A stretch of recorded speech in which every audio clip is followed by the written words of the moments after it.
Buenas tardes, chicos. Vamos a dar un par de minutitos más para iniciar.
Bueno, yo creo que casi ya estamos completos.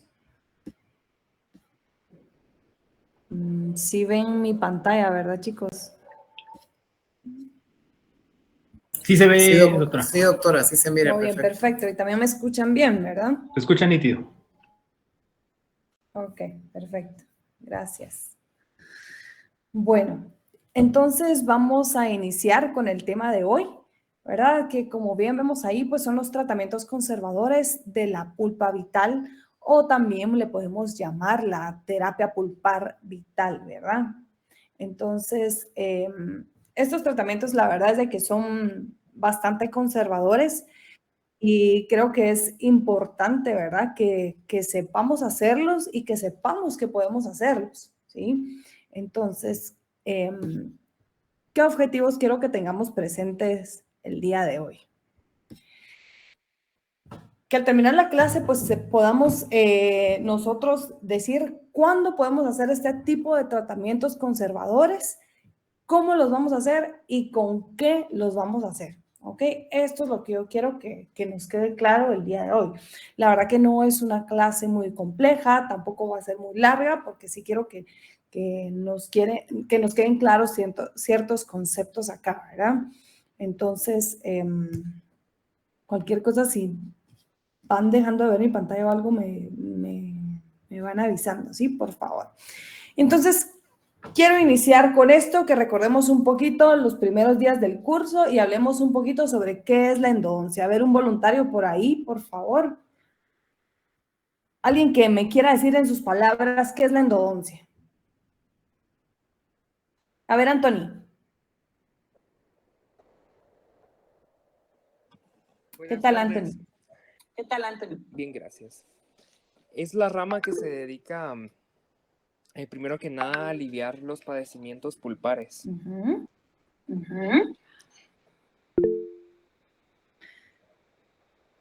Ok, a ver, ¿quién más? A ver, Luz María Ramírez. Buenas tardes, doctora. Hola, Luz.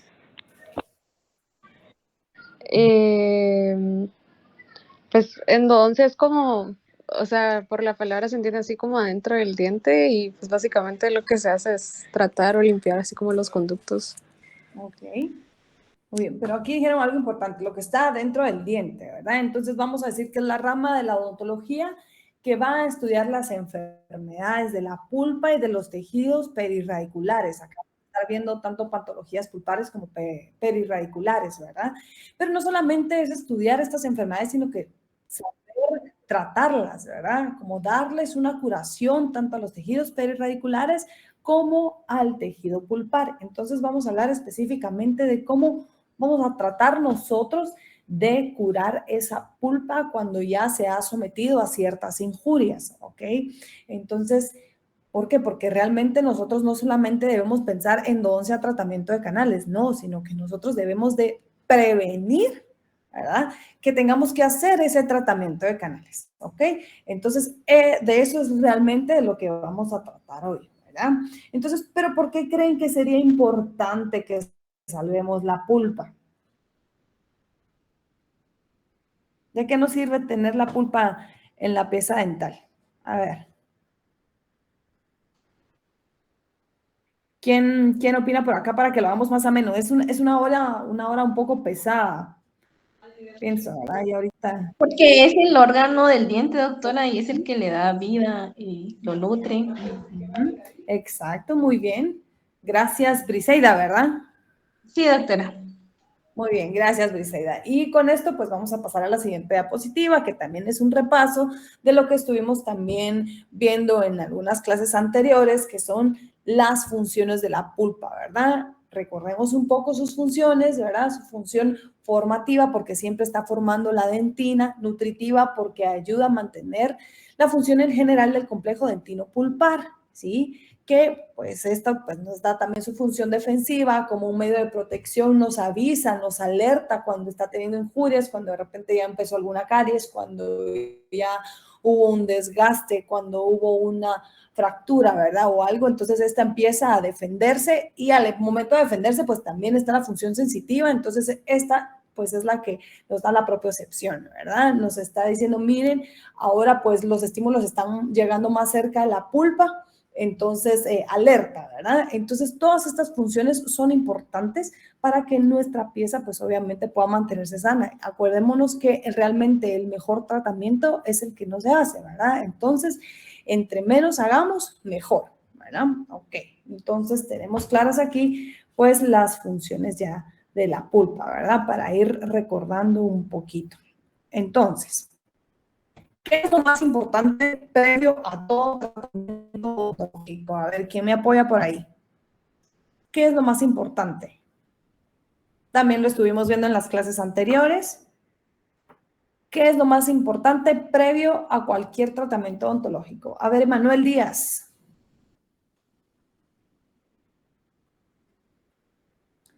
¿Estás por ahí, Emanuel? Perdón, doctora, buenas tardes. ¿Puede repetir? Es que no lo escuché muy bien. La pregunta es, previo a todo tratamiento odontológico, ¿qué es lo más importante? Tener un buen diagnóstico. Exacto, tener un buen diagnóstico, ¿verdad? Y eso fue lo que estuvimos pues aprendiendo las últimas clases, a cómo diagnosticar, ¿verdad? Hacer el diagnóstico endodóntico. Y en este caso, como estamos hablando de terapia pulpar vital, ¿verdad? Tratamientos, ¿sí? El diagnóstico de pulpa normal, una pulpitis reversible y una pulpitis irreversible en algunos casos, ¿verdad? Entonces, esos serían los tratamientos que nosotros podemos tener para hacer estos tratamientos conservadores de la pulpa, ¿sí? Estamos hablando de pulpa vital, ¿ok? Listo. Entonces también, solo como recordatorio, es importante que cuando estemos haciendo el diagnóstico, pues no solamente son las pruebas de sensibilidad pulpar, ¿verdad? No, tenemos que darle la suficiente importancia a la historia de la presente enfermedad, todo lo que el paciente nos pueda contar sobre el tipo de dolor que está sintiendo, ¿verdad? Cuándo empezaron las molestias, en qué momento le dan. Luego se complementa con un examen clínico, con las pruebas de sensibilidad y, por supuesto, con la evaluación radiográfica, ¿verdad? Entonces, con todo esto en conjunto podríamos nosotros dar un diagnóstico más certero y al dar un diagnóstico más certero, pues vamos a poder darle el tratamiento más adecuado a la pieza dental, ¿verdad? A la pieza que vayamos a tratar. ¿Estamos ahí? Bueno, entonces, según la situación clínica y el diagnóstico pulpar que nosotros tengamos, podemos ir pensando en distintos tipos de tratamiento que podemos darle a la pieza dental. Ya los vamos a ver, ahora los vamos a enumerar para que sepamos, ¿verdad? ¿Cuáles son nuestros tratamientos? Entonces, estamos hablando del recubrimiento pulpar indirecto, vamos a ir de menos a más, recubrimiento pulpar directo, la pulpotomía parcial o bien la pulpotomía completa. ¿Okay? Bueno. Vamos a iniciar entonces con el recubrimiento pulpar indirecto, ¿verdad? Como bien dice acá, este es el procedimiento que se realiza para algunas lesiones de caries profunda. Y con esto quiero tomarme el tiempo ahí de dar un par de conceptos, ¿verdad? Que nos proporciona la Asociación Europea de Endodoncia, como lo es el concepto de caries profunda. Cuando hablamos nosotros de caries profunda, estamos hablando de que es una caries que al verlo radiográficamente todavía encontramos por lo menos un puente de 1 milímetro entre la caries y la pulpa, ¿ok? Eso es lo que vamos a ver a nivel radiográfico, ¿sí? Y luego el otro concepto que viene después sería el concepto de caries extremadamente profunda, y eso va a ser cuando ya vemos una comunicación entre la lucidez de la caries y el tejido pulpar en una radiografía, ¿ok? Solo para que tengamos esto ahí un poquito más concreto, como que ya sepamos este concepto, que lo vamos a ir platicando durante la clase, ¿verdad? Entonces, en este caso, para recubrimiento pulpar indirecto, estamos hablando de lesiones profundas.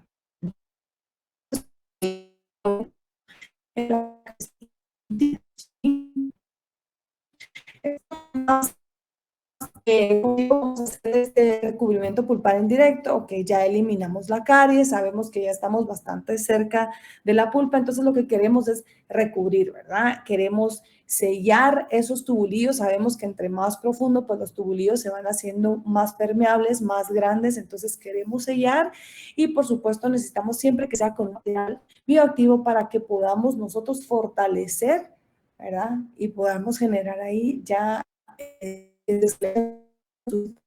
tener ya una dentina reparada, ¿verdad? Y endosar que la caries, en este caso pues ya la cavidad y la pulpa, ¿verdad? Veamos entonces. ¿Qué indicaciones son entonces para poder hacer estos recubrimientos pulpares indirectos? Vamos a tener la indicación de ausencia de dolor espontáneo, por supuesto, ¿verdad? Una pulpitis, bueno, el diagnóstico que vamos a tener es una pulpitis reversible en estos casos. Ya habíamos hablado de las caries o cavidades profundas sin una exposición pulpar, por supuesto, por eso es indirecto, ¿verdad? O bien fracturas coronales no complicadas. Ya van a conocer un poquito más de este tema cuando estén viendo la clase de trauma, ¿verdad? Las fracturas coronales no complicadas, que es cuando, pues por algún trauma o de repente hay a los que les gusta estar mordiendo objetos, se fracturan parte de la corona y fracturan solo una parte que incluye esmalte y dentina, ¿verdad? Y no hemos llegado a una exposición pulpar como tal, entonces en esos casos también podemos hacer un recubrimiento pulpar indirecto. ¿Cómo vamos hasta ahí? ¿Me escuchan todo bien? ¿Vamos bien o creen que voy muy rápido? ¿Sí? Si de repente sienten que voy muy rápido o algo, me avisan y pues yo voy más despacio. Si de repente van saliendo dudas en el camino, me avisan también, ¿ok? Sin pena.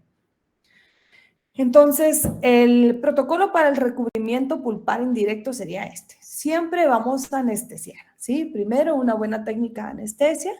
Por supuesto, vamos a hacer un aislamiento absoluto. Vamos a hacer una remoción de caries o las restauraciones que puedan estar deficientes también en esta situación. La remoción de caries, pues siempre se procura hacer de la periferia hacia el centro, ¿verdad? Y vamos a ir limpiando y vamos a ir lavando la cavidad y siempre procuremos y estar preparados, ¿verdad? De que cada vez que nos vamos acercando más hacia el centro y cada vez se va haciendo más profunda la cavidad, por ejemplo, ir cambiando las fresas, ir utilizando fresas estériles, por si en algún momento, ¿verdad? Que puede suceder cuando estemos limpiando la caries, cuando estemos removiendo, pues podamos hacer algún tipo de exposición, entonces también irnos preparando para esto, ¿verdad? Pero bueno, entonces en este caso hacemos una remoción de caries o restauraciones que podamos tener en esa situación. No vamos a tener una exposición pulpar, entonces aquí podemos ya poner un material sellador o bien una base o un liner, ¿verdad? Como probablemente le han escuchado que le llaman, y en este caso podríamos utilizar algún ionómero de vidrio o algún otro material a base de hidróxido de calcio. Acá yo les coloqué el Teracal, que es uno de los que tenemos acá en Guatemala, ¿verdad? Que ha tenido muy buenos resultados como recubrimiento en los recubrimientos pulpares indirectos. También algunos por ahí podrían utilizar el Dical, ¿verdad? Cuando ya estamos muy cerca de pulpa, ¿verdad? Hacer estos recubrimientos pulpares indirectos a base de materiales de hidróxido de calcio, pues funciona muy bien, ¿verdad? Seguido de esto, pues ya colocar una restauración final y por supuesto es importante que en estos tratamientos siempre hagamos reevaluaciones, ¿verdad? Que nosotros podamos encaminar al paciente, hacerle entender que sí estamos ya cerca de la pulpa, que previo, obviamente nosotros hicimos un diagnóstico correcto, ¿verdad? Donde fue todavía una pulpitis reversible. Entonces, siempre es importante hacerle saber al paciente que después de la remoción de caries, después de lo que hemos estado trabajando, todo esto, pues obviamente también puede ser un trauma para la pieza y en algún momento pudiera causar sintomatología, ¿verdad? Si en algún momento esa sintomatología se torna un dolor espontáneo, por ejemplo, sabemos que podría ahí cambiar el diagnóstico que nosotros le hemos dado a la pieza, pero entonces es importante que nosotros le platiquemos al paciente de todas estas situaciones, ¿verdad? Para que él esté consciente de que si en algún momento, pues, si después de retirar la caries, si después de hacer este procedimiento la pieza, pues, empieza con sintomatología, entonces puede ser que en algún momento, pues, ya la pulpa, pues, haya cambiado el diagnóstico, ¿verdad? Y que siempre sí tengamos que hacer algún tratamiento extra. Entonces, por esto es que es importante que hagamos las reevaluaciones pertinentes, ¿verdad? Ok. A ver, ¿qué error vemos en este videito? ¿Qué le hace falta según el protocolo de lo que vemos acá? ¿Qué considera? Bueno, vamos a hacer de caso que aquí ya está anestesiado. ¿Qué le hace falta a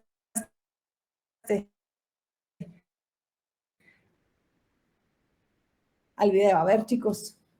Helen, ¿qué le hace falta al video? Correcto, así es, ¿verdad? Así es. No puede faltar, ¿verdad? No puede faltar cuando estamos hablando de que vamos a estar trabajando cerca de la pulpa. ¿Y por qué no puede faltar? A ver. ¿Por qué no puede faltar? ¿Quién por ahí?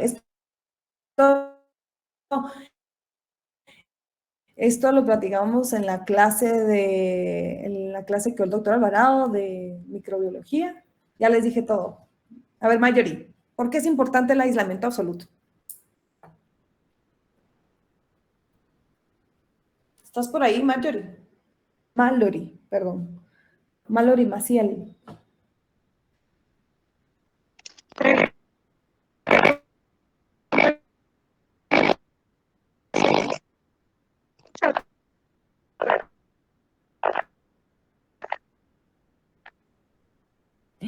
No, no te escuchamos muy bien, Mallory. Creo que tenés un poco de... No sé, bueno, lo que dijiste, perdona. Yo creo que tienes un problema ahí con tu micrófono. Vamos a ver, alguien que quiera ayudar a Mallory. Por ahí. Para que no se contaminen los conductos. Bueno, pero no hemos llegado a los conductos en este caso. Recordémonos que en este caso solamente estamos, ni siquiera hubo una exposición pulpar, ¿verdad? Para evitar contaminación del campo operatorio. Sí, evitar contaminación del espacio operatorio, eso es que las bacterias y todo pues son muy positivos. Vemos que ya estamos bastante cerca del espacio pulpar, entonces no queremos que haya una intrusión de bacterias a ese nivel. Entonces, por eso es importante que cuando trabajemos cerca de pulpa o en la pulpa, obviamente siempre tenemos que tener el aislamiento absoluto, ¿ok? Bueno, pero ¿qué va a pasar entonces si durante el tratamiento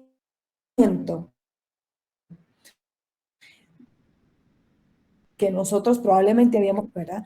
Muchas veces, por eso les decía que estos tratamientos pues también va a depender mucho de lo que nosotros veamos clínicamente, ¿sí? Porque probablemente en la radiografía pudimos haber visto que era solamente una caries, y la caries, sin embargo, al seguir removiendo, pues encontramos que el tejido todavía seguía dando, entonces fuimos eliminando el tejido. Creo que, Gabriela, levantaste tu manita, ¿verdad?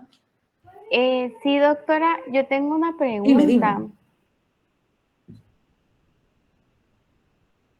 Ese tipo de cavidades como un poco profundas. O sea, cuando el paciente presenta sensibilidad, luego de hacer ese tratamiento, ¿se tiene que repetir como que otra vez de nuevo el tratamiento o no? Mira, realmente depende de cuál fue tu protocolo. Mira, esa es una buena pregunta, porque muchas veces puede suceder que a veces no precisamente ponen alguna base, ¿verdad? Me imagino que por ahí va tu pregunta. Cuando hacen restauraciones muy profundas, a veces realmente no ponen bases y solamente colocan la resina, por ejemplo. Y acordémonos que la resina pues libera ciertos gases que son tóxicos para la pulpa, y si ya estamos ya muy cerca de pulpa, pues por los tubulillos esos gases pasan directo, ¿verdad? Entonces, eso nos puede causar sensibilidad. Entonces, si es un caso así, sí, lo recomendable sería, bueno, quitamos esa restauración, colocamos una base y luego pues ya se coloca la restauración sobre esa base, ¿verdad? Aparte es que, por ejemplo, se pueden dar casos, ¿sí? En que, por ejemplo, tú hiciste tu protocolo de recubrimiento pulpar indirecto, tú hiciste un buen diagnóstico, ¿verdad? Y tu diagnóstico era una pulpitis irreversible, pero acordémonos que mientras que estamos haciendo la remoción de caries, ¿sí? Esto también es un trabajo de la pieza dental, desde que, por ejemplo, le hacen un pico bucal, todo esto ya es un trauma para la pieza, ¿sí? Entonces, todo esto puede ir afectando a la pulpa en un poco más que otros, ¿verdad? Hay quienes, pues no, o la pulpa probablemente ya, aunque tus pruebas te han dado un diagnóstico de pulpitis irreversible, puede que histológicamente ya la pulpa haya estado ya más dañada, ¿verdad? Entonces, en este caso, luego de haberle hecho la remoción de caries, ponerle el material y todo, pues pasa de ser una pulpitis reversible a una pulpitis irreversible. Y es por eso que tienes que darle el seguimiento al paciente, ¿verdad? No sé si con eso contesto tu pregunta. Sí, doctora, muchas Bueno, gracias. Sí, sí, doctora, todo claro. ok, Gracias. listo. Bueno, entonces íbamos donde estamos haciendo nuestra eliminación de caries, ¿verdad? Ok, íbamos a hacer nuestro recubrimiento pulpar indirecto, pero bueno, seguimos limpiando y como hemos ido quitando la caries de la periferia hacia el centro, pues la cavidad se estaba manteniendo bastante limpia, fresas estériles y todo, y pum, llegamos a esta exposición pulpar. La verdad es de que antes era muy, regularmente uno se asustaba y decía, puchis, exposición y ahora pues se va endo, hay que hacerle el tratamiento de conductos y todo se complica o una situación así, ¿verdad? Pero ahora que tenemos el conocimiento de estos tratamientos más conservadores, pues prevenimos, ¿verdad? Estamos preparados para estas situaciones, ¿ok? Por ejemplo, como les digo, bueno, si teníamos nuestro material para hacer el recubrimiento pulpar indirecto, pero pasa esto, o sea, tenemos que estar preparados y tener el material adecuado que pueda estar en contacto con la pulpa, ¿verdad? Así que no pasa nada, simple y sencillamente va a cambiar nuestro protocolo en cuanto al material que vamos a utilizar, ¿verdad? Entonces, este tratamiento ya le llamamos recubrimiento pulpar directo. ¿Por qué? Porque vamos a trabajar directamente sobre la pulpa expuesta. ¿Estamos ahí? Entonces, en el recubrimiento pulpar directo, veamos. Ya les mencionaba, ¿verdad? Que es el recubrimiento de la exposición que podamos haber provocado estuvimos limpiando la caries. Y entonces aquí lo que necesitamos es que esa pulpa se pueda regenerar y que forme una dentina reparativa, ¿verdad? En algunos casos puede ser con el objetivo de que si es una pieza muy joven, pues que pueda terminar su formación radicular, ¿sí? Por supuesto que siga manteniendo la vitalidad de la pieza y que podamos seguir teniendo todas esas funciones de la pulpa, ¿verdad? Entonces, y pues evitar llegar a hacer un tratamiento más traumático como lo sería el tratamiento de conductos. ¿Qué indicaciones tenemos entonces para el recubrimiento pulpar directo? ¿Sí? Tratamiento de lesiones de caries extremadamente profunda. Ya recordamos que esto es cuando ya vemos en la radiografía una comunicación entre la lesión y la pulpa. Ausencia de dolor espontáneo, que esto nos va a seguir manteniendo el diagnóstico de una pulpitis reversible, ¿verdad? Una pulpitis reversible, porque si ya tenemos una pulpa dañada de manera irreversible, sabemos que entonces ahí el tratamiento de conductos va a ser el tratamiento más adecuado. Y además también está indicado este recubrimiento pulpar directo cuando las exposiciones son de menos de 2 milímetros, ¿sí? Los estudios hablan de que hay mejores resultados cuando la exposición es de incluso menos de 1 milímetro, ¿verdad? Hasta 2 milímetros. Sin embargo, también en la literatura existen estudios en los que se hablan de recubrimientos pulpares directos de entre 0.5 hasta 4 milímetros con buenos resultados, ¿verdad? Entonces, realmente todo va a depender del protocolo que utilicemos, del diagnóstico inicial, por supuesto. Entonces, ¿cuál sería el protocolo del recubrimiento pulpar directo? ¿Sí? Nosotros tenemos que ver, ¿verdad?, que ese tejido que vamos a observar clínicamente sea un tejido que sangre, ¿verdad?, que sea un sangrado, un rojo vivo, pero si como vemos aquí en la imagen, está rojito, pero tampoco es que esté sangrando un montón, sino que está ahí contenido, ¿verdad? Podemos decir que sí podría verse todavía una pulpa una pulpa que no está enferma, ¿verdad? Entonces, como siempre, una buena técnica de anestesia en el protocolo, aislamiento absoluto definitivamente, eliminación de caries de la periferia hacia el centro y siempre todas las fresas totalmente estériles. Podemos hacer una desinfección y hemostasis con algodón estéril y lo podemos humedecer con hipoclorito de sodio del 1 o al 5%. ¿Verdad? Esto nos va a ayudar a hacer un efecto cáustico sobre esa parte superficial que va a entrar en contacto con la pulpa y además nos va a ayudar a desinfectar la cavidad en este caso, ¿sí?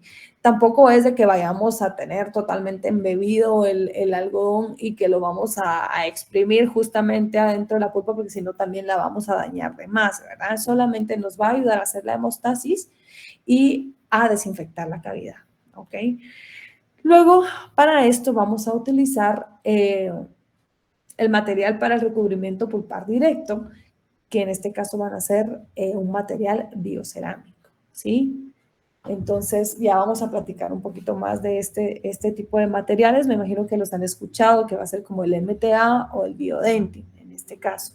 Luego de que colocamos nuestro material, que va en contacto directo a la pulpa, a le ponemos un liner o una base encima, ¿sí? Por ejemplo, ya en este caso podríamos utilizar un ionómero o podríamos utilizar nuevamente el Teracal. Estos se pueden utilizar con liner. Ahora el Teracal, pues también, por ser a base de hidróxido de calcio, pues tiene buena compatibilidad con estos otros materiales y como es resinoso, se fotocura, entonces es muy fácil su colocación.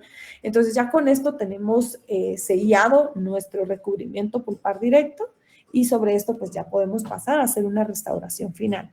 Y como siempre, nuevamente, ¿verdad? Reevaluaciones de nuestro paciente, ir evaluando cómo se siente, cómo están esas pruebas de sensibilidad pulpar, ¿verdad? A los 3, 6 y 12 meses, ¿verdad? Para ir viendo que todo esté como al principio, ¿verdad? Que mantengamos el mismo diagnóstico. Medio libre de bacterias. Y siempre lo pongo acá y en rojo porque esto es demasiado importante, ¿verdad? Si nosotros estamos trabajando con la pulpa y no tenemos el cuidado de mantener las bacterias fuera de la pulpa, lo que vamos a suceder es que nosotros vamos a provocar que esa pulpa se inflame, ¿ok? Entonces, importantísimo, todo nuestro instrumental debe estar estéril, el campo de trabajo todo lo más limpio posible, ¿verdad? Veamos este videito bastante didáctico sobre los pasos de cómo ir haciendo pues el recubrimiento pulpar directo. Veamos acá. Remoción de la caries, ¿sí?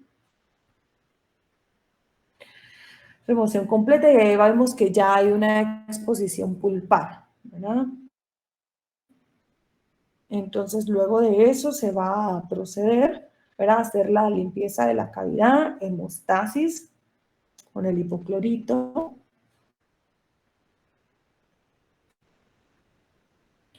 Y luego ahí la colocación,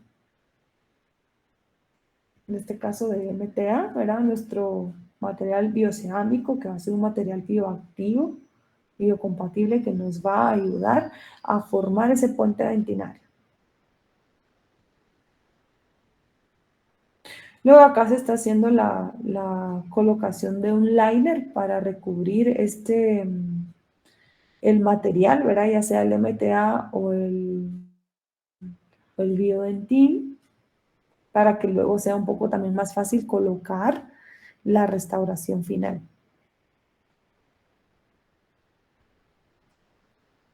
En algunos casos, pues también pueden colocar como liner una resina fluida. Sin embargo, como acá no podemos poner el ácido directamente, ¿verdad? Porque todavía va a tardar un poco de tiempo en fraguar estos materiales. Entonces podemos colocar como un liner, una resina que sea autocurada, ¿verdad? Que sea autoadhesiva, perdón, como la Dial Flow, ¿verdad? Que no necesitamos que haya no necesitamos grabar y poner adhesivo para poder hacer la restauración, ¿verdad? Estamos ahí. Entonces, bastante didáctico este videito porque nos muestra justamente cada uno de los pasos para hacer el recubrimiento pulpar directo. Veamos este otro reporte de caso en la literatura, ¿verdad? Un recubrimiento pulpar directo con MTA con 7 años de seguimiento. Y esto era alguna de las situaciones que platicábamos de por qué íbamos a hacer este tipo de tratamientos, ¿verdad? Porque muchas veces nos encontramos con estas situaciones, caries profundas o extremadamente profundas en piezas bastante jóvenes que ni siquiera han terminado de cerrar los ápices, ¿verdad? Entonces se pueden hacer este tipo de tratamientos, ¿sí? Se hace el recubrimiento pulpar directo con el material adecuado y vemos acá el seguimiento cómo la pulpa, ¿verdad? De manera natural, pues ha terminado de cerrar los ápices de la pieza, ¿verdad? Entonces, para esto es que necesitamos saber y hacer este tipo de tratamientos. Veamos este otro reporte de caso, también con MTA, ¿verdad? Con una revaluación de 5.5 años, ¿verdad? Miren, vemos acá, ¿verdad? La remoción de caries, la exposición, colocación del material y veamos cómo terminó también de cerrar el ápice. O sea, ¿qué es lo que yo quiero que ustedes vean acá? Es que estos tratamientos, si los hacemos de la manera correcta, el buen protocolo, ¿verdad? Medio siempre libre de bacterias, funcionan. ¿Sí? Podemos darle a nuestros pacientes una opción más conservadora antes que tirarnos directamente al tratamiento de conductos. Y más cuando tenemos este tipo de piezas con ápices abiertos, porque sabemos que entonces las piezas, en este caso, pues si no terminan de formar sus ápices, pueden perderse más fácilmente eventualmente, ¿verdad? Entonces, veamos, no solamente estos casos, veamos, hay mucha literatura, veamos estos porcentajes de éxito, ¿sí? No se afanen mucho en toda la tabla. Lo que yo quiero es que vean, porcentaje de éxito. Si esta es una revisión de literatura, han evaluado, ¿verdad? Tratamientos pulpares con hidróxido de calcio y con MTA. Hidróxido de calcio era el que se utilizaba anteriormente, ¿sí? Ahora pues tenemos mejores materiales, ya vamos a hablar también un poquito de eso más adelante, ¿verdad? Pero aún así tenemos muy buenos porcentajes de éxito y esto es importante para que ustedes digan, pues no, esto sí se puede hacer, ¿verdad? Si hacemos el diagnóstico correcto y el protocolo correcto, esto funciona, ¿verdad? Veamos más, tenemos acá, ¿verdad? Otros estudios donde también excelentes porcentajes de éxito, ¿verdad? Y entonces, bueno, como dijimos que íbamos a ir de menos a más, ¿qué pasa si la exposición pulpar entonces es más de 2 milímetros? ¿Será que en ese momento ya nos vamos a hacer un tratamiento de conductos? ¿Será que ya es el momento? No, ¿verdad? Todavía hay más por hacer. Entonces acá ya podemos hablar de una pulpotomía parcial, tal cual como el nombre lo dice, es una remoción parcial de la pulpa, ¿verdad? Obviamente estamos hablando de la pulpa cameral, ¿verdad? El objetivo siempre va a ser mantener la vitalidad pulpar y las funciones de la pulpa. ¿Preguntas hasta aquí? ¿Vamos bien? ¿Están despiertos? Sí, doctora. Sí, doctora. Me parece. Muy bien. Va. Entonces, en las indicaciones de la pulpotomía parcial, pues vamos a hablar de que va a haber una exposición pulpar de más de 2 milímetros, caries extremadamente profundas. Es importante que tengamos un tejido viable, es importante que a este tejido le podamos hacer hemostasis, ¿sí? Acá estamos hablando de que vamos a extirpar de 1 a 3 milímetros del tejido pulpar que va a estar expuesto, ¿verdad? Vamos a quitarlo con la finalidad de poder llegar al tejido sano, ¿verdad? Que pueda estar abajo de este tejido que ya estaba infectado, ¿sí? Entonces, ya cuando nosotros encontramos un tejido que sangra, ¿sí? Esa sangre rojo brillante, ¿verdad? Porque es muy diferente si nosotros estuviéramos viendo un tipo de rojo, una sangre ya más negra o un poco más oscura, ¿verdad? Eso ya nos está indicando que la pulpa está ya enferma de una manera irreversible. Tiene que ser un rojo vivo, un rojo bonito, ¿verdad? Que nosotros podamos ver, ok, esto es sangre, pero es sangre sana, ¿verdad? Y que luego también nosotros podamos hacer una hemostasis. En un tejido que ya está enfermo, pues nosotros no vamos a lograr hacer la hemostasis. La literatura nos habla de que tendríamos que lograr hacer la hemostasis por lo menos en un máximo de 10 minutos. Si pasados los 10 minutos no logramos hacer una hemostasis, pues definitivamente no es el tratamiento adecuado tratar de hacer un tratamiento de pulpa vital, ¿verdad? No va a ser entonces ese caso. La otra situación es que cuando estamos también limpiando el tejido, ¿verdad? Tratando de encontrar tejido sano, pues también si lo vemos que está muy fibroso, amarillento, blanquecino, ¿verdad? Eso también nos está diciendo que ya el tejido ya ha pasado más a una parte de necrosis, ¿verdad? Que todavía tenemos, a decir que todavía está vital, ¿verdad? No, en ese caso, pues tampoco, ¿verdad? ¿Y qué sucede? Y es que a veces, acordémonos que las pruebas de sensibilidad pulpar tampoco es que sean 100% sensibles, ¿verdad? Que nos vayan a decir, sí, que si definitivamente la prueba me respondió positiva, positivo normal, no precisamente quiere decir que la pulpa esté sana, ¿verdad? O que sea una pulpitis reversible en este caso. No en todos los casos va a ser así, ¿verdad? Incluso podemos ver que hay estudios donde relacionan cómo está histológicamente la pulpa, ¿verdad? Y esta es una de sus lecturas complementarias, ¿verdad? Que van a encontrar ahí en la plataforma para que ustedes vean que no siempre es lo mismo, por ejemplo, el estado histológico de la pulpa con el diagnóstico que nosotros le habíamos dado con las pruebas de sensibilidad, ¿verdad? Entonces, por eso, esa es la otra situación por las que es importante que nosotros le demos reevaluaciones a nuestros pacientes, ¿ok? Entonces, ¿cuál es el protocolo? Utilizaba el hidróxido de calcio, sin embargo, ahora pues utilizamos materiales a base de silicatos de calcio. ¿Por qué? Porque estos son los biocerámicos que nos van a ayudar a obtener mejores resultados. Entonces, como siempre, mantenemos el aislamiento absoluto. Acá no tenemos la anestesia, pero pues esto ya lo tenemos por default, ¿verdad? Una buena técnica de anestesia, aislamiento absoluto, eliminación de caries de la periferia hacia el centro, fresas estériles, eliminación parcial del tejido pulpar cameral. Regularmente esto lo podemos realizar con una fresa redonda, ¿verdad? Estéril, por supuesto, de preferencia nuevo, ¿sí? Nueva, para que nos haga un corte más limpio. Y en algunas situaciones podríamos utilizar también alguna cucharilla que tenga buen filo, ¿verdad? Por supuesto, estéril. Luego de esto, pues obviamente tenemos que siempre hacer la hemostasis, ¿sí? No se nos puede olvidar la hemostasis con el hipoclorito, y así de una vez desinfectamos la cavidad. Luego, pues vamos a colocar entonces nuestro recubrimiento pulpar, nuestro MTA o Biodentin, un liner, ¿verdad? Y seguido esto, pues ya podemos hacer nuestra restauración final y, por supuesto, reevaluaciones, 3, 6 y 12 meses, ¿verdad? Porque si ya luego de los 12 meses el paciente está asintomático, pues ya podemos dar, ¿verdad? Ya podemos decir, ok, el tratamiento está teniendo éxito, ¿verdad? Y a menos que el paciente pues tenga alguna molestia o algo, pues ya podemos seguir dándole reevaluaciones, ¿verdad? Repito, medio libre de bacterias, ¿verdad? Estamos frente a la pulpa si le ingresan bacterias, se inflama y se necrosa, ¿verdad? ¿Estamos ahí? Entonces, luego, en esos casos en los que todavía o la exposición fue de más de 4 milímetros, realmente encontramos esas pulpas, esas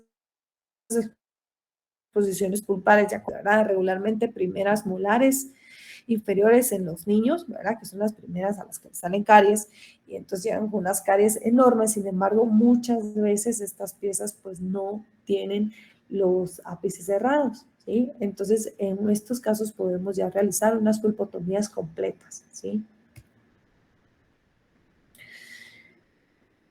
Entonces, acá vamos a remover completamente el tejido pulpar de la cámara, ¿verdad? Hasta dejando directamente ductos, ¿sí? Y pues siempre vamos a procurar mantener la vitalidad de la pulpa, sus funciones, que puedan seguir la apicogénesis de una forma normal. Que en las piezas pues jóvenes sabemos que es muy importante. Veamos. Entonces, ¿cuándo vamos a tener la indicación de estas piezas? Nuevamente estamos buscando un diagnóstico de pulpitis reversible, ¿sí? El dolor que no sea espontáneo, si llega un niño también con un dolor que nos dicen que no pudo dormir toda la noche, que sintió que le palpitaban, que le dieron pastillas y al niño no se le quitó el dolor, o al paciente en general no se le quitó el dolor, ya sabemos que estamos hablando de una pulpitis irreversible y probablemente sintomática, ¿verdad? Entonces, en esos casos no podemos hacer una pulpotomía en este caso, ¿sí? Vamos a ver aquí caries extremadamente profundas, ¿verdad? Y pues que también cuando estemos quitando el tejido cameral, que sí está bastante, se nota que está bastante inflamado, sin embargo, al removerlo todo, pues también tenemos que lograr que haya hemostasis en esas embocaduras de los conductos, ¿ok? Eso es importante porque probablemente solamente va a estar, en este caso, dañado el tejido de la pulpa cameral, ¿sí? Pero todavía vamos a tener viable esas pulpas radiculares en este caso, ¿sí? Entonces, ahí es donde nosotros queremos conservar las funciones de la pulpa y que pueda terminar su formación radicular si fuera el caso, ¿ok? Protocolo nuevamente, entonces, pulpotomía, lo mismo que una pulpotomía parcial, lo único es que en este caso, pues estamos dejando nuestro material hasta las embocaduras de los conductos, ¿verdad? Esto pues ya lo conocemos, anestesia, aislamiento, eliminación de caries, eliminación del tejido pulpar cameral, hemostasis, siempre con nuestro algodón estéril, humedecido con el hipoclorito de sodio, desinfectamos y nos ayuda a hacer la hemostasis también, ¿sí? Y luego pues vamos a colocar nuestro material, el MTA o el Biodentin, nuestro liner y una restauración final. En algunos casos acá, por ejemplo, el material como el Biodentin, pues parte de sus propiedades o el fabricante pues nos dice que podríamos colocarlo, ¿verdad? Llenar la cámara de todo el material, ¿verdad? Toda la cámara de la pieza, digamos, donde quitamos la pulpa, lo podemos llenar todo con Biodentin y podemos dejar como una restauración temporal, ¿sí? Pero lo podemos llenar y lo podemos dejar así y, por ejemplo, y luego regresar a ver al paciente en unos 15 días y ya hacerle una restauración final. Se desgasta nuevamente ese Biodentin y ya podemos hacer una resina, ¿verdad? Este es uno de los usos que también se le puede dar a este material, el Biodentin, ¿verdad? Más no lo podemos hacer con el MTA. Por eso es importante. Luego vamos a hablar de esto, sin embargo, es un poquito extenso meternos a hablar de todas las situaciones en las que podemos manejar el MTA y el Biodentin, y es importante también, por eso les dejo en las lecturas complementarias para que ustedes puedan leer un poco más del tema de estos materiales para que podamos reforzar ese conocimiento y entendamos realmente bien cómo funcionan cada uno de ellos, ¿ok? Y pues nuevamente medio libre de bacterias. Siempre, siempre, siempre, siempre. Veamos este reporte de caso. Le hicieron una pulpotomía con MTA, se reevaluó a los 6 meses y al año y vemos que hay una apicogénesis en proceso, ¿sí?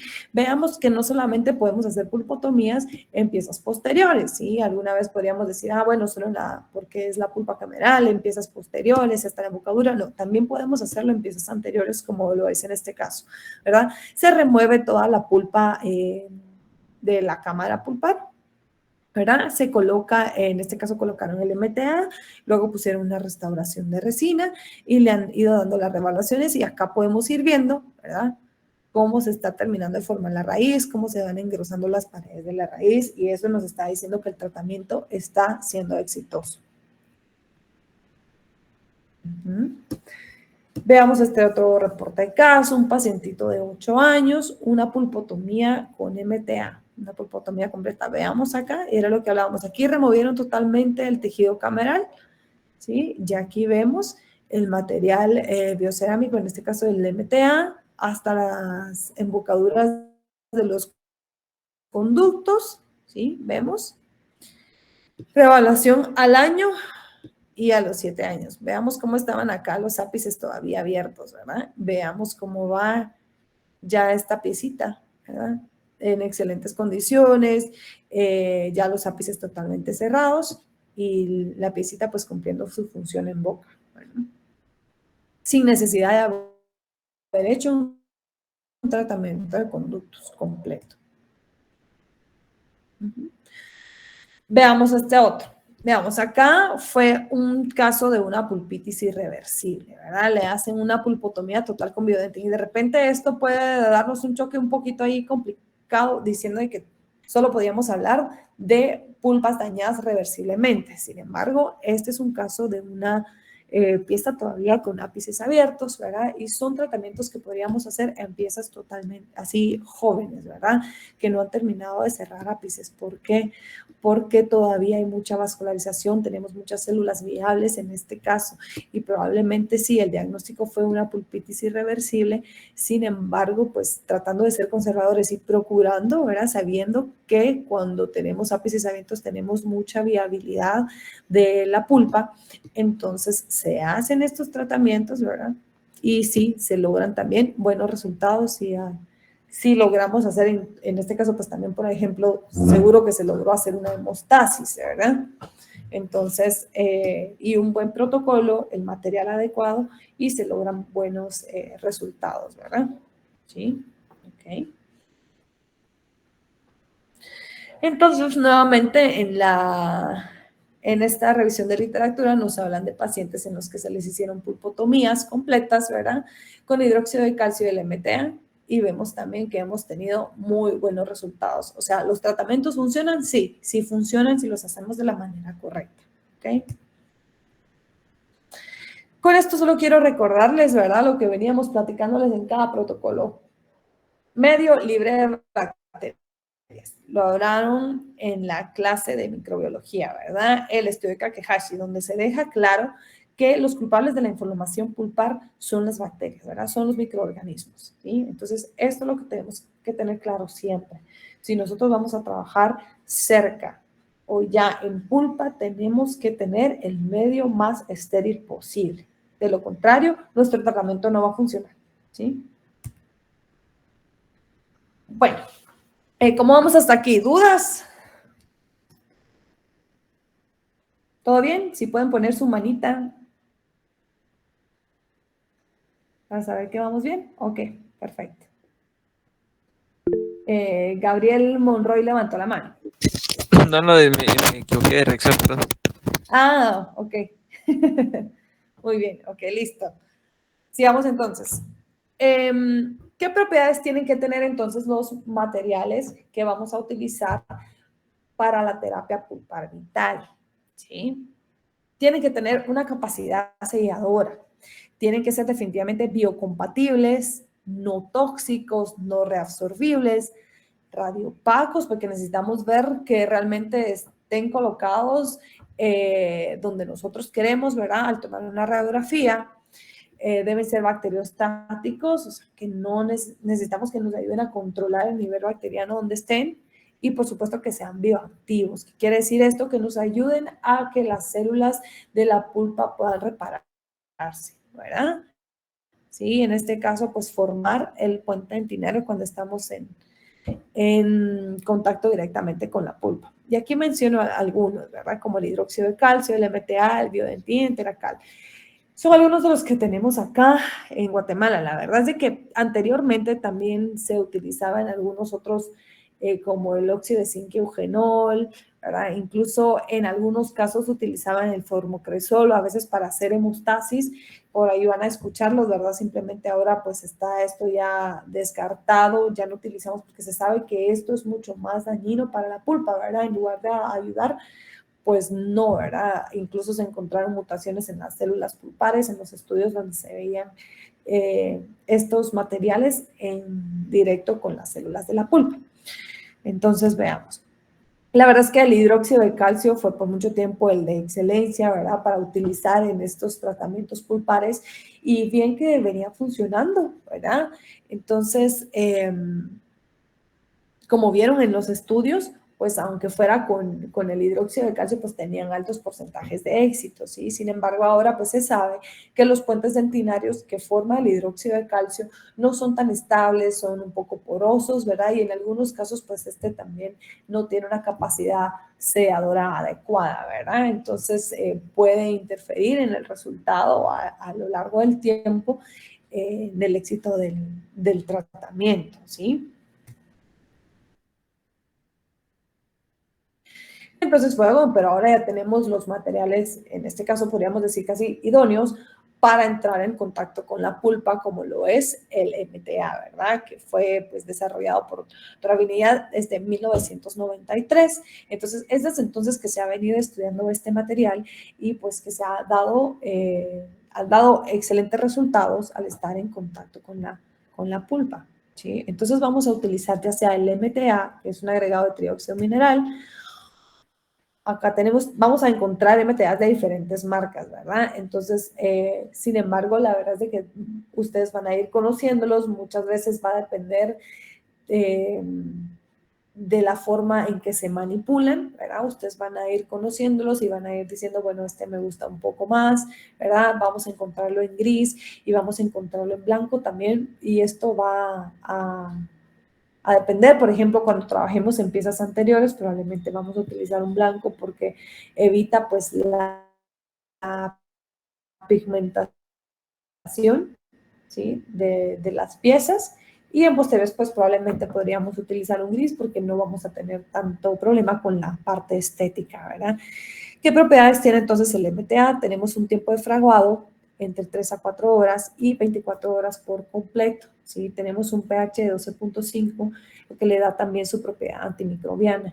Es un excelente sellador, ¿verdad? A la microfiltración, no es soluble, entonces, y tiene buena radiopacidad, es mayor que la dentina, y esto nos permite muy bien, si se dieron cuenta en estas radiografías que les había enseñado de los reportes de casos, el MTA se distinguía muy bien, ¿verdad?, de la dentina. ¿Ok? Entonces, como sabemos, podemos utilizarlo para recubrimientos pulpares, otros usos, topex apicales, sellado de perforaciones o retroobturaciones. Y es que, ¿por qué podemos poner este material ya en situaciones más complejas, ¿verdad? O en contacto directo con los tejidos periradiculares? Porque realmente tiene buenas propiedades, es bastante biocompatible y además es bioactivo, ¿verdad? Permite que los tejidos que estén aledaños o que estén en contacto con él puedan reparar de una manera correcta, ¿verdad? ¿Qué composición tenemos en el MTA? Un silicato tricálcico, les hablaba, ¿verdad?, de los silicatos de calcio en este caso. El aluminio tricálcico, aluminio ferroso tetracálcico, óxido de bismuto, que es el radioopacador. Esto es pregunta de examen, ¿verdad? Viene, ¿qué le da la radiopacidad al MTA? El óxido de bismuto, ¿sí? Porque es algo que lo diferencia también del biodentín, ¿ok? Luego no digan que no les dije. El otro material fabuloso que tenemos para que pueda estar en contacto directo con la pulpa es el biodentín de la marca Septodont, ¿sí? Y este se creó con el objetivo de poder mejorar las propiedades del MTA en cuanto al tiempo de fraguado, es más, su resistencia mecánica, y le combinaron otros materiales, ¿verdad? Entonces, veamos, el tiempo de fragado acá, ¿verdad?, empieza desde los 6 minutos y va terminando entre los 10 y 12 minutos. Y en este tiempo ya lo tenemos fraguado, no como el MTA, en el que tendríamos que esperar hasta 24 horas para saber que realmente había fraguado. Este material favorece la cicatrización, aumenta la proliferación y migración y la adhesión de las células madre, o sea, su bioactividad es más efectiva, ¿sí? Es un buen sellado, ¿sí? Tiene baja solubilidad.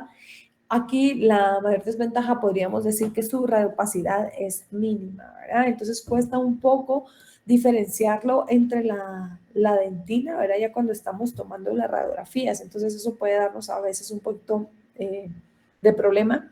Sin embargo, también manipularlo es un poquito más fácil, no es tan tierrosito como el MTA, ya ustedes los irán conociendo, ¿verdad? Y se van a dar cuenta de que este material es un poquito más fácil de manipular, ¿verdad? Estos serían los componentes del biodentín. Si se dan cuenta, no tenemos el radioopacador, ¿verdad? Entonces eso hace la diferencia también. Podemos utilizarlo siempre en los recubrimientos pulpares directos, al igual que el MTA funciona muy bien al estar en contacto con los tejidos periradiculares, ¿verdad? Y entonces, pues, realmente en cuanto a esta parte, podemos obtener los mismos resultados, ¿verdad? Tanto con el MTA como el biodentín. En este caso, pues, tenemos un estudio comparativo entre el biodentín y el MTA en, ¿cómo se llama esto? En recubrimientos pulpares directos, perdón. Y al final, pues en este estudio llegan a la conclusión que realmente no hay una diferencia estadísticamente significativa entre los resultados que podemos obtener con uno o con el otro. Realmente estos dos materiales son bastante adecuados para entrar en contacto con la pulpa, ¿verdad? Asimismo con los tejidos periradiculares, ¿sí? Y ahora les presento el Teracal. Este material, la verdad, es relativamente nuevo. Se utiliza mucho como liner, ¿verdad? Como base, más que todo para recubrimientos indirectos o bien para poder colocarlo encima del biodentin o el MTA. Y es que esto de poner el liner nos ayuda a poder hacer una restauración más rápida, ¿verdad? Sabiendo que los materiales anteriores no fraguan de una manera tan fácil, ¿verdad? Entonces, al colocar un liner o una base de Teracal, ¿sí? Lo que logramos es que, bueno, ya como es un material que aparte de tener el hidróxido de calcio, se va a llevar muy bien con el MTA o el biodentin, pero también tiene resina, ¿verdad? Entonces lo podemos fotocurar y ya sobre eso, pues ya podemos hacer nuestro grabado selectivo, bonding, ¿verdad? Hacer nuestro protocolo de adhesión y colocar nuestra restauración, ¿verdad? Directa o indirecta, dependiendo cuál sea el caso. Entre las indicaciones que tenemos directamente del fabricante se habla de que se podía hacer un recubrimiento pulpar directo, pero bueno, si sabemos que este material tiene resina, sabemos que eso no va a ser lo más adecuado para la pulpa, sino que va a resultar en una inflamación, ¿verdad? Irritación de la misma y entonces no vamos a tener los resultados deseados, ¿sí? Incluso los estudios nos han demostrado, ¿verdad?, que con el Teracal, ¿verdad?, no vamos a tener buenos resultados cuando está en directo con la pulpa. Entonces, realmente el Teracal lo vamos a utilizar como recubrimiento pulpar indirecto o como base, ¿verdad?, o liner después de poner un biodentin o un MTA, ¿sí?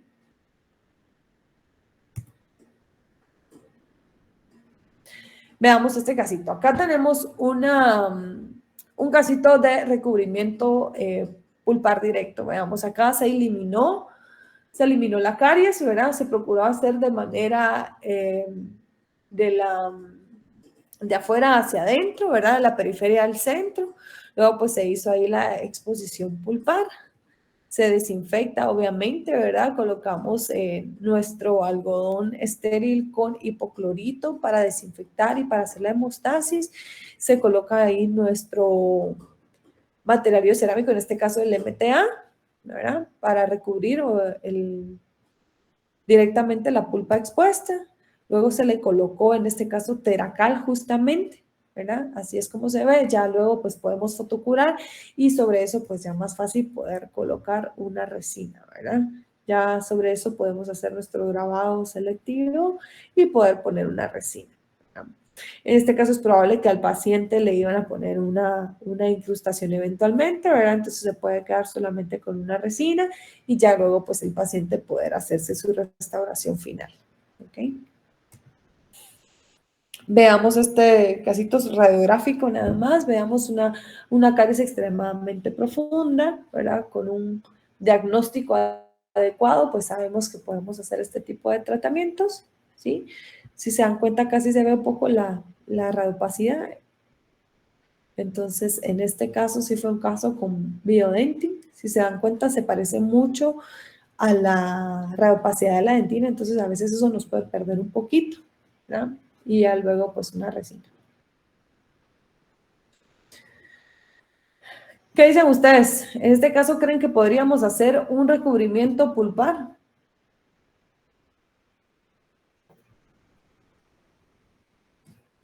Yo creo que no, doctora, por la hemorragia. O la hemorragia. Y si nos damos cuenta, también el color de la sangre acá está un poco más oscuro, ¿verdad?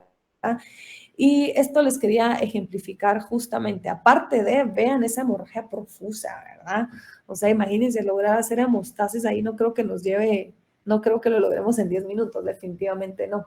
Y luego vean el color, ¿verdad? De esa hemorragia, es un rojo bastante oscuro, ¿verdad? Entonces regularmente vamos a ver un rojo más brillante, ¿sí? Más clarito, no tan intenso como este. Entonces esto nos está diciendo definitivamente, ¿verdad?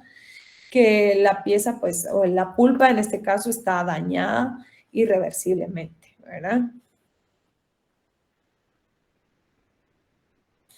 Veamos este casito que sería como, este es como el caso ideal que quisiéramos decir, bueno, en este caso sabemos que el tratamiento, si lo hacemos bien, definitivamente va a funcionar.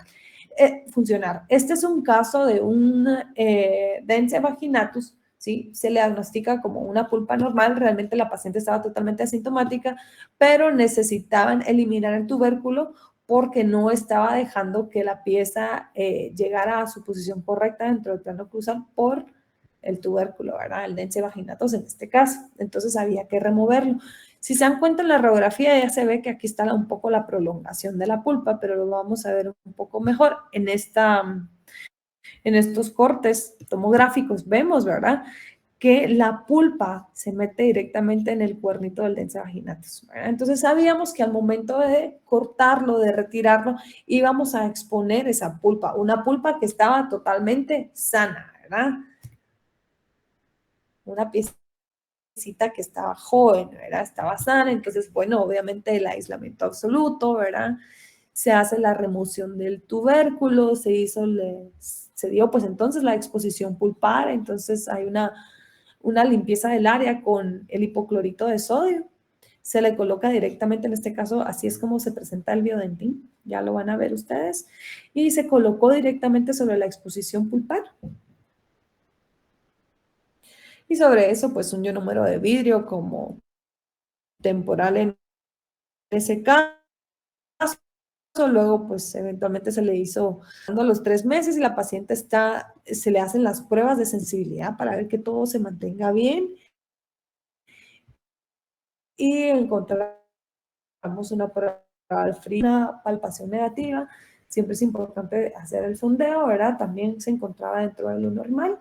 Y esto es lo que deberíamos hacer siempre en las reevaluaciones, ¿verdad? Verificar que la pieza se mantenga con el diagnóstico de una pulpa sana, ¿verdad? Así es como debemos de encontrar a nuestros pacientes después de terapias pulpares vitales, ¿verdad? En sus reevaluaciones, ¿ok? Entonces, en resumen y conclusión, a ver, vamos a ver por acá. Para que me vean un poquito. A ver, Sara. Sara, entonces, Sara Batz, si yo te digo, en conclusión, Sara, ¿cuándo, cómo y con qué vamos a hacer un recubrimiento pulpar indirecto?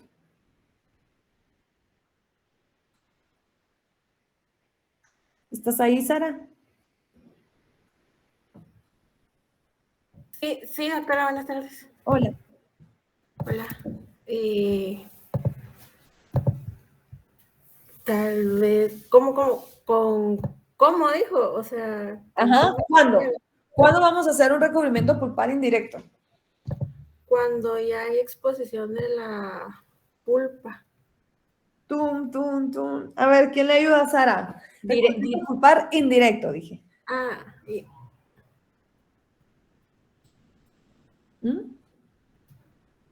Cuando no hay exposición, doctora, pero sí hay una caries profunda, pero no extremadamente. Ok, ¿cómo lo vamos a hacer? Así, dímelo así rapidito en tus palabras, el procedimiento.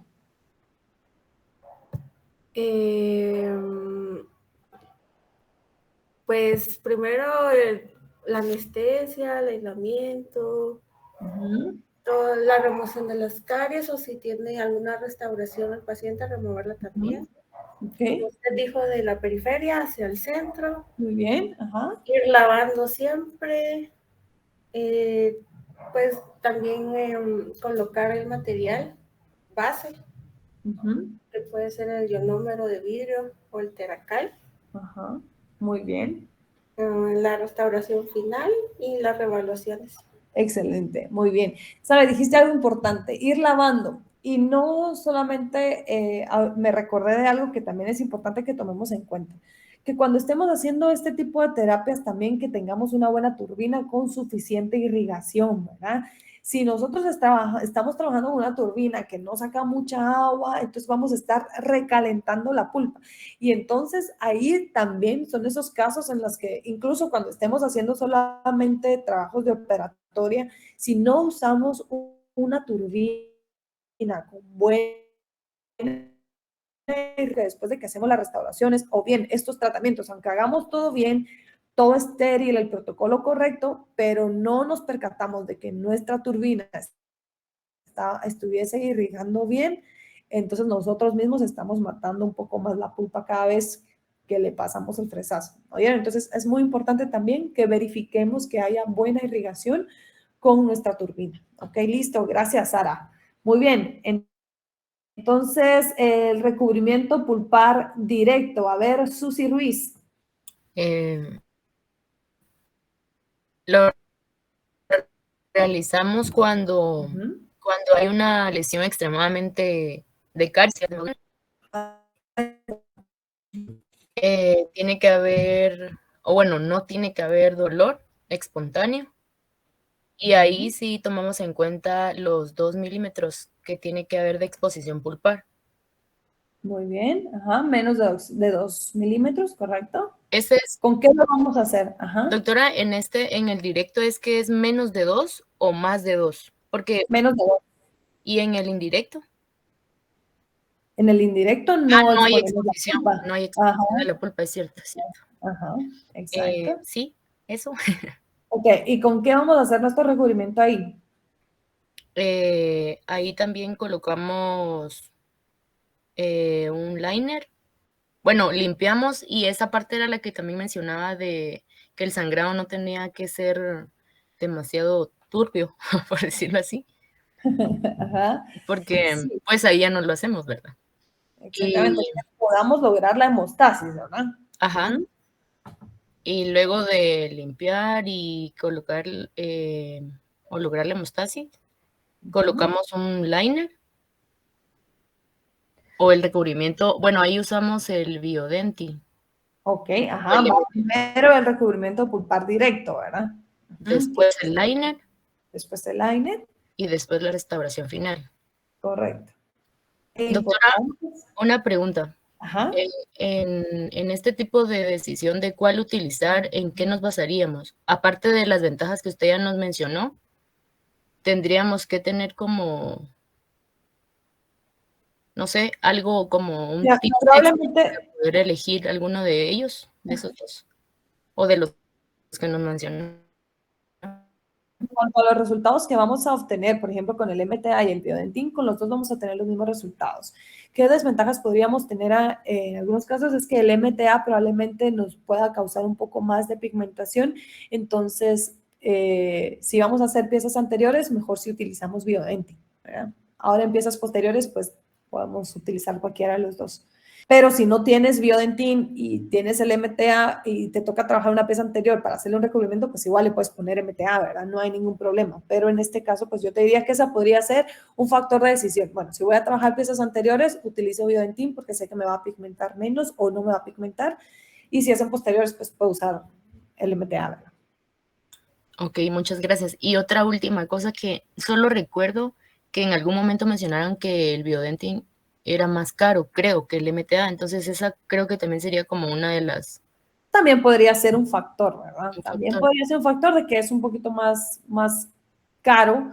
Sin embargo, pues creo que podríamos irnos más por esta otra parte, ¿verdad? Que si estamos en la parte estética, por ejemplo, si fuera tu diente, tú dirías, no, mejor póngame Biodentin para que no se me pigmente, ¿verdad? Entonces. Ok. Uh-huh. Muchas gracias. Con gusto. Gracias a ti, Susi, ¿verdad? Sí. Listo. Bueno, y entonces la pulpotomía parcial. A ver. Johanna.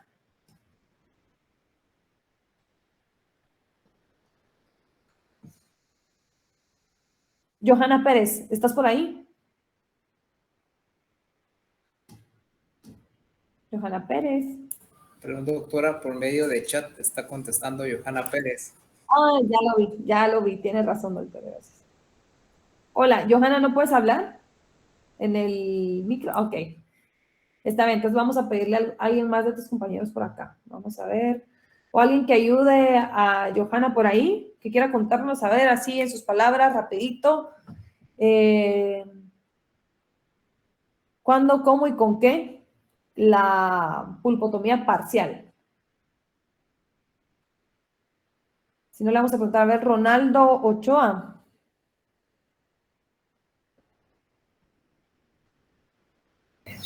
Buenas tardes, doctora. Buenas tardes, Ronaldo. A ver, cuéntame entonces, ¿cómo vamos a hacer la pulpotomía parcial? En este caso, ¿cuándo? Primero, ¿cuándo? Bueno, cuando es mayor de una exposición mayor de 2 milímetros. Ok. Siempre ¿Cómo? se va a hacer con una, se podría decir una subbase, un Biodentin. Ok, ajá. Se coloca siempre el liner después. Luego una restauración final y las reevaluaciones siempre. Muy bien. En este caso, importante recordar, ¿verdad? Que vamos a remover el tejido, ¿verdad? Hasta que encontremos tejido sano. Importante que no olvidemos la hemostasis y desinfección de la cavidad cuando estemos trabajando. Y sí, perfecto. Lo demás que dijiste, vamos bien. Muy bien. Entonces, gracias, Ronaldo. Y para terminar sería la pulpotomía. Así a modo de repaso rapidito. A ver, ¿quién no ha participado? Paula, ¿estás por ahí? Paula de León. Sí, doctora, aquí estoy. Muy bien. A ver, Paula, la pulpotomía. Es cuando hay exposición de la pulpa mayor de 2 milímetros. Ajá. Mayor de 2 milímetros. Bueno, en este caso sí ya nos fuimos más allá de eso, ¿verdad? Estamos hablando de que ya no podíamos hacer una pulpotomía parcial porque la exposición o el tejido, o para encontrar tejido sano, pues nos llevó más de 3 o 4 milímetros, ¿verdad? Entonces estamos teniendo que eliminar toda la pulpa cameral, ¿verdad? Ok. Sí, y llega hasta el piso de la pulpa. Ok. Aquí, ¿dónde vamos a poner nuestro material? A ver, ¿qué vamos a ver nosotros clínicamente? Nosotros, ¿sangre podría ser? Bueno, vamos a ver, sí, sangre, ¿verdad? Pero ya después de que hagamos la hemostasis, estamos hablando de que vamos a ver las embocaduras de los conductos, ¿verdad? Entonces ahí es donde vamos a empezar a colocar el material para llenar por lo menos. Es importante también que por lo menos cada vez que nosotros coloquemos este material biocerámico, el MTA o el Biodentin, que por lo menos coloquemos mínimo 2 milímetros de material sobre la exposición que estemos realizando, ¿verdad? Por ejemplo, en la pulpotomía podríamos utilizar hasta de 2 a 3 milímetros de material sobre las embocaduras, en la pulpotomía parcial hasta 2 milímetros, ¿verdad? Sobre la exposición, para que podamos tener un suficiente puente de este material bioactivo que nos va a estar recubriendo la pulpa expuesta, ¿ok? Esto es importante también, que por lo menos mínimo 2 milímetros de material sobre la pulpa expuesta vamos a colocar, ¿ok? Y luego de que colocamos entonces el MTA o el Biodentin, colocamos el liner. ¿Qué podría ser el liner? Un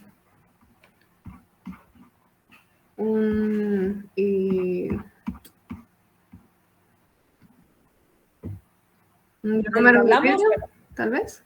Un ionómero de vidrio, podría ser un ionómero de vidrio, un teracal o una resina fluida autoadhesiva, ¿verdad? Que no necesitemos poner el ácido directamente sobre nuestro biocerámico, ¿ok? Y después Listo. colocamos la restauración final y las evaluaciones. Y las revaluaciones, ¿ok? ¿Y qué es lo más importante cuando estamos trabajando sobre la pulpa dental? ¿Qué es lo que más tenemos que cuidar? Que el aislamiento. Que haya un medio libre de bacterias, ¿verdad? ¿Ok? Esto es lo que tenemos que tener siempre presente, ¿sí? Medio libre de bacterias cuando estamos trabajando dentro de la pulpa vital, ¿sí? Para que podamos mantener el objetivo de nuestro tratamiento, ¿sí? Entonces, con esto, bueno, pues hemos cubierto los objetivos de la clase de hoy, que nosotros sepamos cuándo, cómo y con qué vamos a realizar estos tratamientos conservadores de la pulpa, ¿sí? Que nosotros la podemos salvar, que la endodoncia no solo son tratamientos de canales, sino que realmente la endodoncia es que también cuidemos la pulpa dental, ¿verdad? Si podemos evitar llegar hasta el tratamiento de canales, lo hagamos definitivamente. ¿Ok? Estamos ahí, chicos. No sé si tienen alguna duda, alguna pregunta, algo que quisieran agregar. Ya estamos casi en tiempo, ¿verdad? Si no hay dudas o comentarios, pues solamente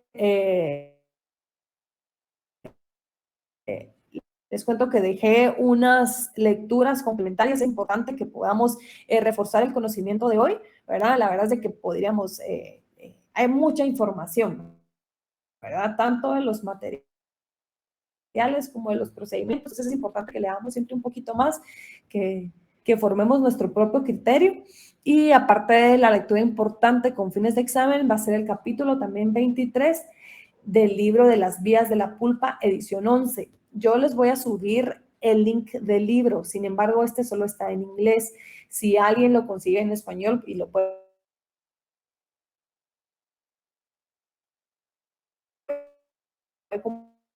compartir con todo de español, pero ahorita por las circunstancias no se puede utilizar, pero yo se los mando en digital, solo que está en inglés, ¿ok? Es el capítulo número 23 de las vías de la pulpa de Cohen en la edición número 11, ¿ok, chicos? Ahí estamos. Entonces, gracias a todos por estar acá en la clase y pues cualquier cosa, estamos a la orden. Este es mi correo, ¿verdad? Y si no, pues ya algunos tienen mi número de teléfono y pues cualquier cosa estamos ahí a la orden, ¿ok? Que tengan una feliz tarde entonces, que estén bien. Feliz tarde a todos, saludos, hasta luego.